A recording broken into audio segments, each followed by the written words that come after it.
Faye-bound Alberti, A Biography of Loneliness, The History of an Emotion.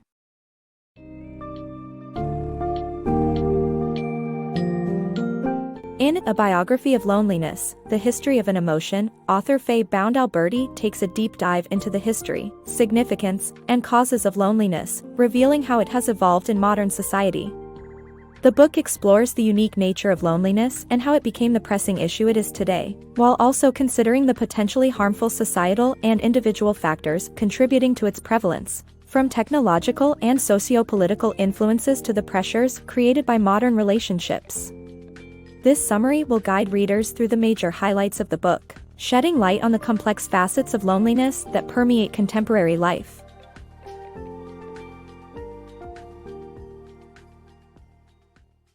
Exploring loneliness evolution. The way we perceive and experience loneliness has evolved over time. Initially emerging in the 19th century, it grew in significance due to societal changes in the 1960s, leading to what we now refer to as an epidemic. Much like obesity, loneliness is a chronic condition which puts a strain on health services and has severe physical and mental consequences. To better understand the concept, it's crucial to delve into its history and meaning to grasp its impact on present-day society. Once thought to be a fixed part of human nature, emotions, in reality, have the ability to change and develop as society transforms. A prime example is loneliness, a feeling steeped in historical context that has steadily evolved. In the 1960s, sprawling societal shifts and a growing departure from the traditional nuclear family unit led to a rise in loneliness, particularly among the elderly population. This emotion is now commonly referred to as an epidemic, a term that denotes its potential to cause illnesses and even death. Researchers in the UK's National Health Service claim that lonely people stand a 30% heightened risk of premature death and associate loneliness with an increased likelihood of dementia, depression, and strokes. The concept of loneliness, as we know it today, surprisingly emerged as recently as the 19th century. However, defining loneliness is still a challenge. We don't have a linguistic opposite for it, and it shouldn't be confused with merely being alone, as it encompasses a sense of emotional deficiency. Loneliness is best understood as an echo of various emotions, such as resentment, sorrow, shame, and self-pity. Loneliness and obesity share interesting similarities, both being chronic conditions tied to a person's lifestyle and mostly prevalent in the Western world. These widespread issues place an enormous strain on health services and affect individuals trapped within their own limitations, physical boundaries for obesity and mental constraints for loneliness.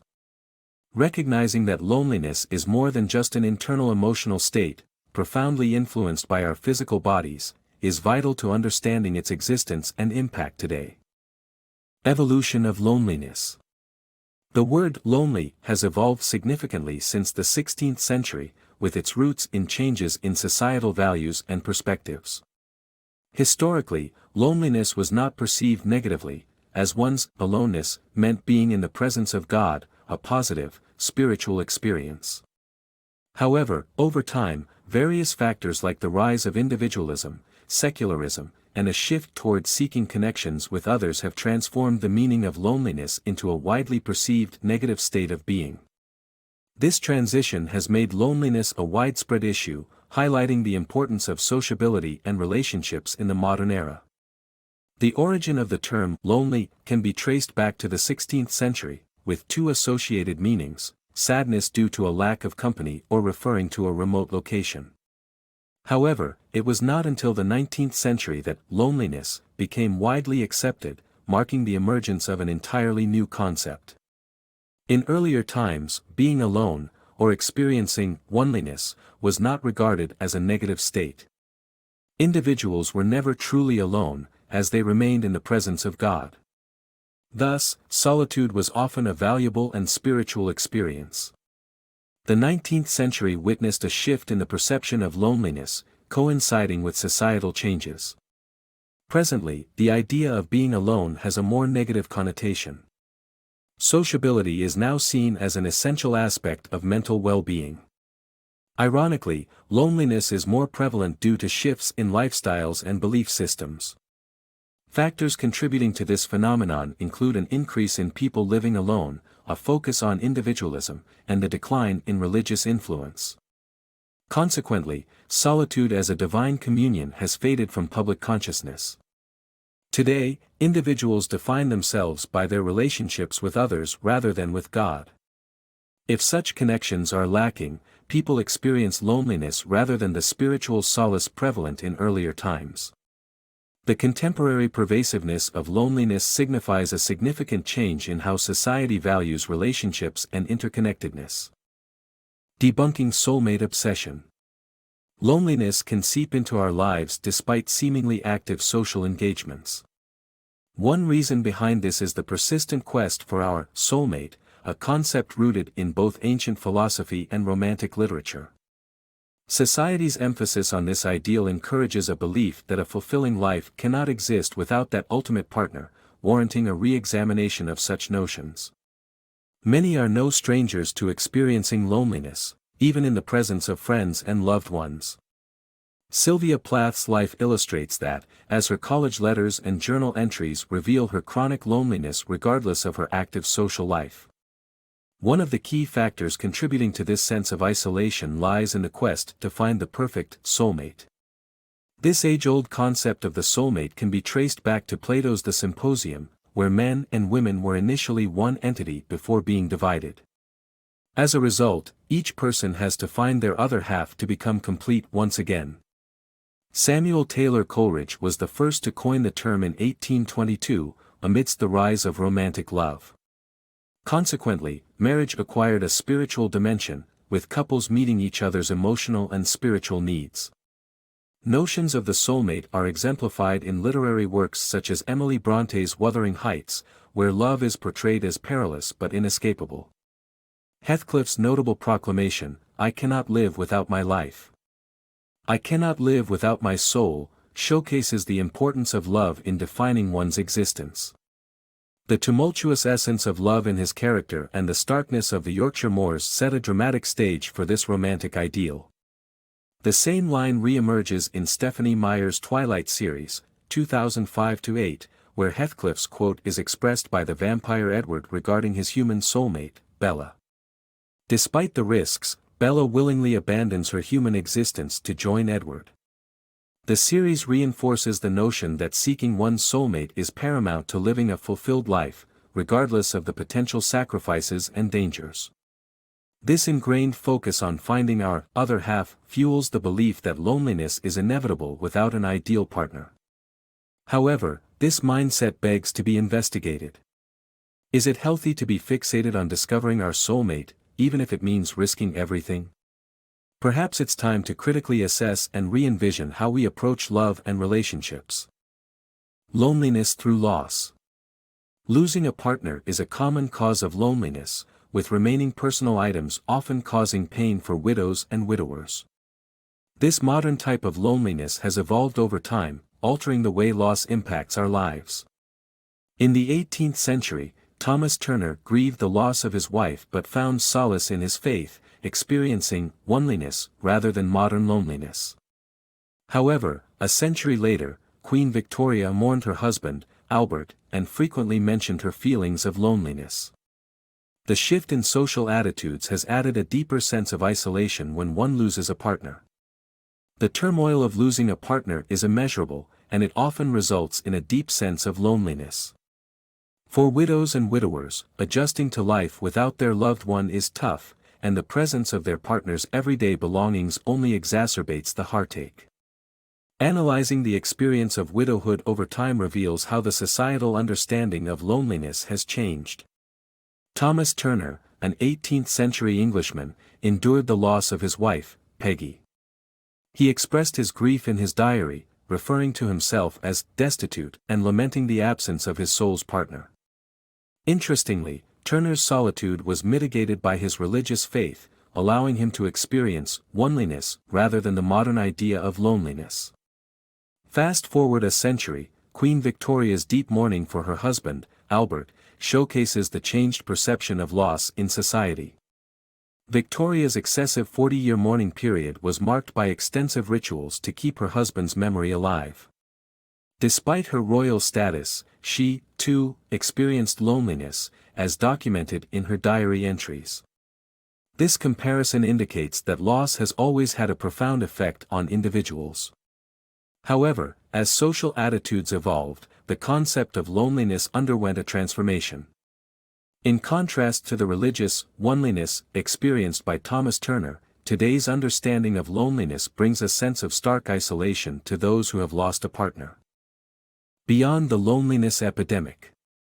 Though there is suspicion that social media is responsible for the loneliness epidemic among young adults, it is not solely to blame. The true impact of social media comes down to how it is used and whether it is supplemented with offline activities. While platforms like these can intensify feelings of loneliness, they can also connect people and bring about valuable relationships. Both young adults and older individuals can benefit from social media when utilized positively in their lives. Our present-day loneliness epidemic extends beyond the elderly population, with young adults proving the age group most susceptible to such feelings, according to a 2018 UK survey. Among millennials, the blame often falls on social media, but is it truly the root cause or merely a symptom of loneliness?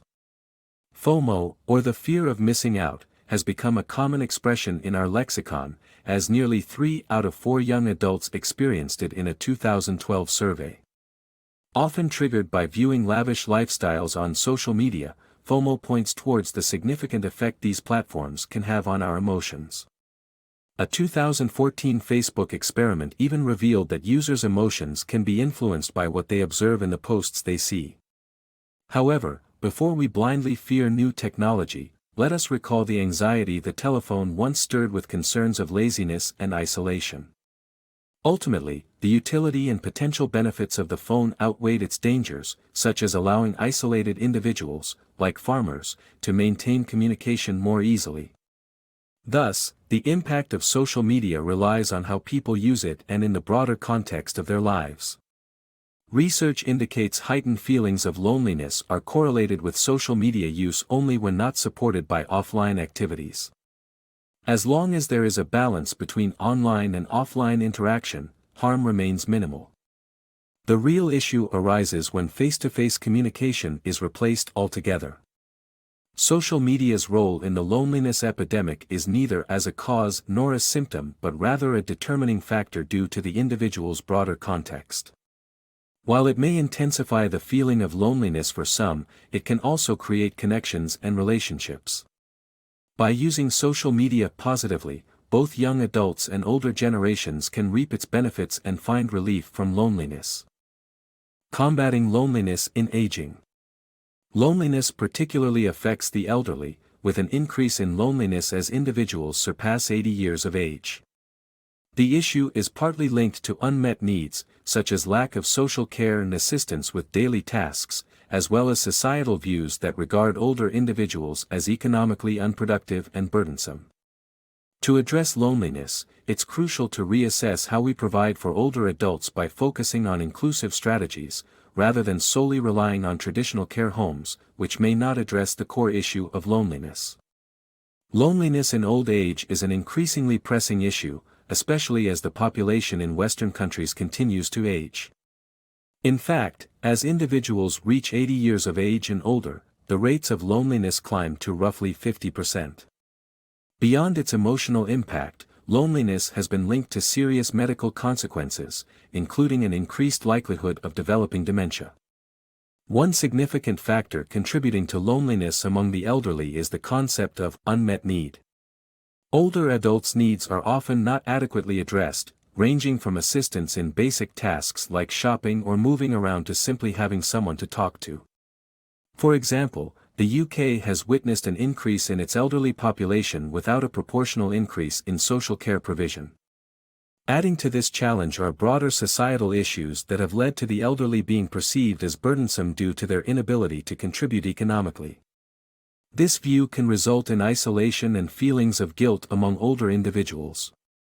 While care homes can offer a respite for isolated seniors, they may only provide a partial solution to the issue of loneliness. Although care homes bring elderly individuals together in one space, merely sharing the same environment doesn't necessarily alleviate loneliness. Furthermore, segregating seniors into separate living environments reinforces the notion that the elderly are a distinct group and perpetuates the problem. To truly combat loneliness among older adults, it's essential to avoid pathologizing old age and explore innovative approaches that integrate elderly individuals into society. By doing so, we can ensure that their needs are met, and the progression of loneliness is reversed. Loneliness, a complex experience.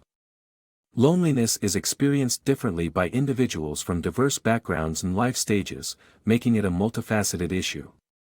It's not just a mental state but also physical. Similar to hunger, our bodies signal that something is missing. Resorting to retail therapy may be an ineffective solution, as it doesn't relieve the feeling of loneliness. While some artists may seek isolation to enhance creativity, others suffer involuntarily from loneliness with no escape. Loneliness transcends age groups, genders, and social strata, making it a complex issue with no one-size-fits-all solution. Cultural norms can exacerbate the feeling, as seen in the different connotations of spinster and bachelor, reflecting how men and women experience singlehood differently. Beyond its emotional toll, loneliness takes a physical form, too. Neuroscientists John Cacioppo and Patrick William compare it to hunger, a sensation that both affects the body and serves as a signal of something missing from our lives. The urge to seek solace in material possessions, retail therapy, often proves fruitless. While loneliness may prompt individuals to buy more stuff, the acquisition of material goods doesn't alleviate the feeling. Objects can even heighten loneliness by evoking painful memories or fostering nostalgia.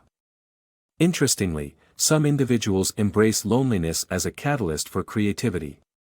Artists have long associated isolation with a conducive environment for churning out great work.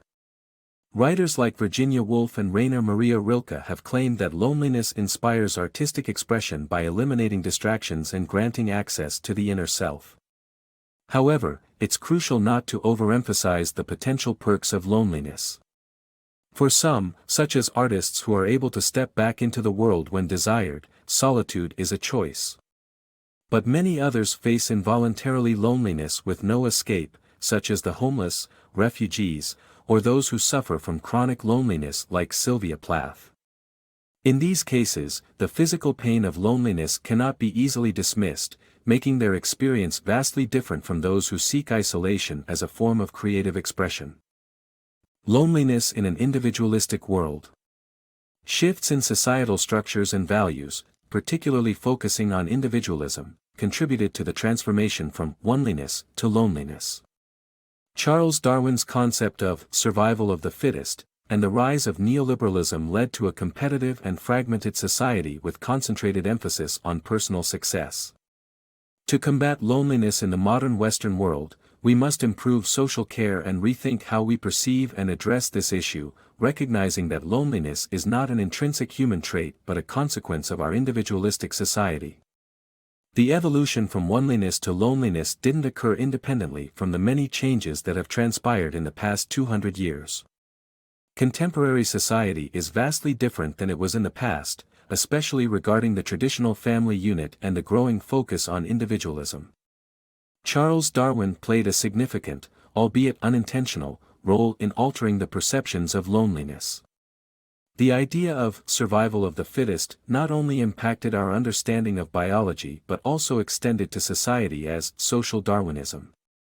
This concept applied the principles of evolution to human life in areas such as economics and politics, emphasizing competition as fundamental to success. Neoliberalism, the author believes, contributes significantly to the current prominence of loneliness. Sharing similarities with social Darwinism, neoliberalism supports a free market economy driven by competition, leading to privatization, deregulation, and a perpetuated emphasis on individual success. This focus on the individual creates a society where those in need of support struggle to find it. To address the issue of loneliness in today's Western world, improved social care provision is essential, but we must also reassess our views on loneliness. Rather than labeling it an epidemic or as biologically predetermined, we should consider loneliness as a product of an individualistic era. Its relatively short history of 200 years highlights that loneliness is not inherently human, but rooted in our contemporary, increasingly self-centered world. Although a return to oneliness may be distant, we mustn't let loneliness dictate our lives. Instead, we must thoughtfully examine the issue, its impact, and explore potential solutions.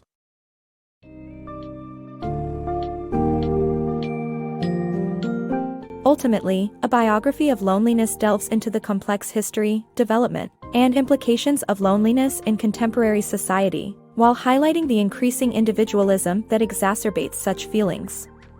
The book concludes with an urgent call for rethinking how we approach loneliness and understanding it as a product of our times, shaped by factors such as neoliberalism, social Darwinism, and societal lifestyle changes. By viewing loneliness through a historical and critical lens, we can gain a greater understanding of its multifaceted nature, the groups it affects, and the possible steps required to address this modern conundrum.